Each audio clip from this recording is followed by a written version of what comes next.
Module 7, Westward Expansion, Lesson 4, The Story of Sequoia. People are not born knowing how to read and write. They have to learn these skills, just as they have to learn to talk. This is true for individuals like you and me, and this is also true for groups of people. In the early 1800s, the Cherokee people had a spoken language they used to communicate, but they did not have a written language for reading and writing. The Cherokees were Native Americans who lived in what is now the southeastern United States. There were Cherokee settlements in Georgia, Tennessee, and the Carolinas. The Cherokee people had many folk tales that had been told and retold for generations. But none of these tales had ever been written down because the Cherokee kept and passed down meaningful information orally or by talking. That changed because of the hard work and dedication of a Cherokee man named Sequoia. Sequoia was born in Tennessee. He grew up with his Cherokee family, speaking the Cherokee language. But Sequoia, who was a farmer and a silversmith, also spent a lot of time interacting with white settlers who were living near the Cherokee lands. Sequoia believed that having a written language could make the Cherokee people even stronger. In 1809, he began to think about creating a writing system for his native language. 3 years later, during the War of 1812, Sequoia and other Cherokees joined the United States under General Jackson to fight the British troops. There Sequoia observed how the U.S. Army officers sent and received messages. The idea of creating a written language was not new to him, but Sequoia saw how useful reading or writing was when the officers needed to communicate. The Cherokee called the letters that the officers sent each other talking leaves. Sequoia had seen how helpful they were for the soldiers. He was convinced that it would be good for the Cherokee people to use talking leaves too. When the war ended, Sequoia kept working to develop a system of writing for the Cherokee language.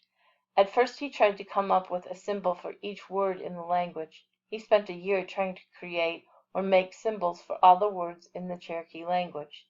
Even after a year he was still not done. Sequoia was so busy with his project developing the symbols for the Cherokee written language that he did not plant any crops that year. All he did was work on creating symbols. His wife was worried. She thought Sequoia didn't know what he was doing. She thought that he was just wasting his time. She did not understand what Sequoia was trying to do. How would she and her children survive without crops? What were they supposed to eat? Some historians have recorded that after a while Sequoia's wife was so upset that she gathered up all of Sequoia's work and burned it. Others have said that his fellow Cherokees destroyed the symbols because they thought they would bring their people bad luck. Either way, Sequoia's work went up in smoke. This was a heavy blow for Sequoia, but in a way it was a good thing. It was good because Sequoia realized the approach, or the way he had chosen to create symbols, was not the best one. It is possible to make a writing system in which there is a different symbol for each word in the language. Writing systems of this sort do exist, but they took a long time to create and are very difficult to learn. Think what it would be like if we had to learn a different symbol for all of the tens of thousands of words in the English language. How would we ever remember all those symbols? Sequoia knew there had to be a better way. There was a better way, and he eventually found it. Sequoia realized that all Cherokee words were made up of syllables. So he created 84 symbols to represent all the syllables in the Cherokee language. This was extraordinarily clever. Sequoia had never learned to read and write, but he figured out a writing system for his own native tongue.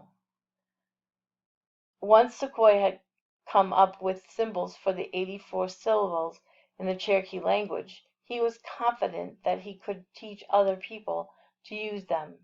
He started by teaching his own daughter, Aoka. Aoka easily learned to read and write with the symbols Sequoia created. Then Sequoia went to show his writing system to the chiefs of the Cherokee Nation. At first the chiefs were skeptical. Some of them did not understand what Sequoyah was trying to do. Others thought his system might not really work. A few thought Sequoyah might be trying to trick them. Sequoyah had expected this. He told the chiefs that he could prove that his system really worked. He would send Aoka away, and then he would write down any words the chief wanted him to write. When he had done this, he would call Aoka back and she would read the words. That way the chiefs would be sure Sequoyah was not tricking them. The chiefs agreed. Aoka went away. One of the chiefs spoke some word in the Cherokee language. Sequoyah wrote down what he said, using the syllable symbols, then sent for Aoka. When she returned, she read the words Sequoyah had written. The chiefs were impressed, but they were not convinced.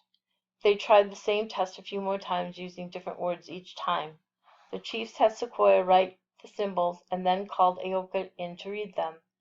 Then the chiefs had Aoka write down the symbols and caused Sequoyah to read them. Finally, the chiefs concluded that Sequoyah's writing system really did work. After all of his hard work, Sequoyah's writing system was accepted. He and Aoka taught other Cherokee people to use the symbols. That is how the Cherokee people learned to read and write. Later, many sad things happened to the Cherokee people. In the 1830s, they were forced to leave their lands. Later, they were forced onto reservations and into English-speaking classrooms. Thanks to Sequoyah's hard work, the Cherokees were able to keep their language alive. Even today, almost 200 years later, the Cherokee language is written with symbols developed by Sequoyah. Sequoyah is remembered and honored as the man who taught his people to read and write. However, he is not only honored by the Cherokee people, he is considered to be a national hero, too. There is a statue of Sequoyah in the U.S. Capitol building, and it is believed that the tall, strong sequoia trees that grow in California have been named to honor the man who allowed his people to stand a little taller, too.